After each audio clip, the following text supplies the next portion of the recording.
بسم اللہ الرحمن الرحیم۔ السلام علیکم ورحمۃ اللہ وبرکاتہ۔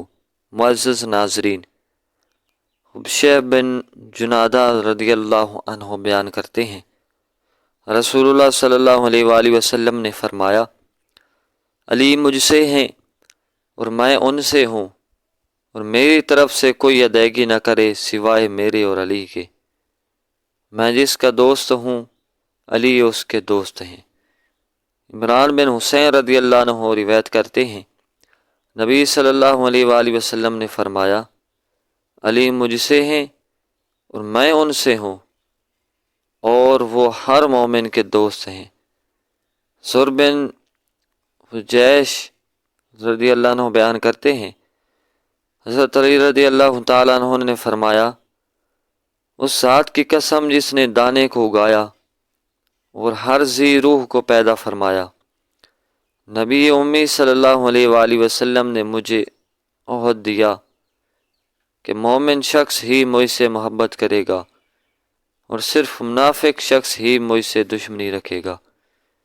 سعد بن ابی وقاص رضی اللہ عنہ بیان کرتے ہیں، رسول اللہ صلی اللہ علیہ وآلہ وسلم نے فرمایا، رسول اللہ صلی اللہ علیہ وسلم نے حضرت علی رضی اللہ عنہ سے فرمایا، آپ میرے لیے ایسے ہیں جیسے موسیٰ علیہ السلام کے لیے ہارون علیہ السلام تھے، البتہ میرے بعد کوئی نبی نہیں۔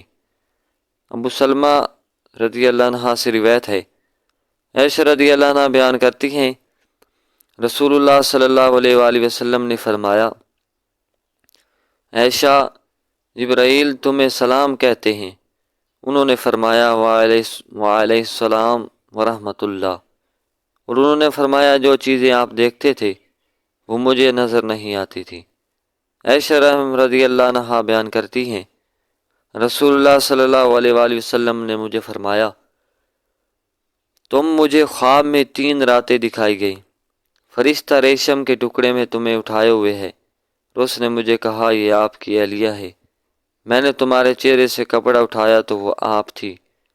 میں نے کہا، اگر یہ خواب اللہ کی طرف سے ہے تو وہ اسے پورا فرما دے گا۔ عائشہ رضی اللہ عنہا سے روایت ہے کہ جبریل علیہ السلام سب ریشمی کپڑے میں میری تصویر لے کر رسول اللہ صلی اللہ علیہ وسلم کی خدمت میں حاضر ہوئے اور عرض کیا، یہ دنیا و آخرت میں آپ کی زوج محترمہ ہے۔ ابو موسیٰ رضی اللہ عنہ سے روایت ہے، انہوں نے فرمایا، ہم پر یعنی رسول اللہ صلی اللہ علیہ وآلہ وسلم کے صحابہ پر جب بھی کوئی حدیث مشتبہ ہو جاتی تو ہم عائشہ سے دریافت کرتے تو ہم اس کے متعلق ان کے ہاں علم پاتے تھے۔ معزز ناظرین، ان عظیم شخصیات کے آپس میں جو بھی معاملات تھے ان پر بحث کرنا ہمارا حق نہیں۔ جن کی معافی اللہ تعالیٰ نزول قرآن کی صورت میں فرمائے، جن کی سچائی کے بارے میں قرآن پاک نازل ہو، تو ان کے مناقب بیان کرنا امت کی ذمہ داری ہے، نہ کہ ان کی ناراضگی والے کام ذکر کرنے۔ حضور صلی اللہ علیہ وآلہ وسلم کے ساتھ نسبت رکھنے والی ہر شخصیت کا ادب و احترام ضروری ہے۔ ہمارے چینل پر آپ کو کبھی بھی ایسی بات نہیں ملے گی جو قرآن و حدیث کے مخالف ہو۔ اگر ایسی بات بیان بھی ہو گئی ہے تو اس کے لیے ہم معذرت خواہ ہیں۔ اللہ تعالیٰ آپ کا اور ہمارا حامی و ناصر ہو۔ والسلام۔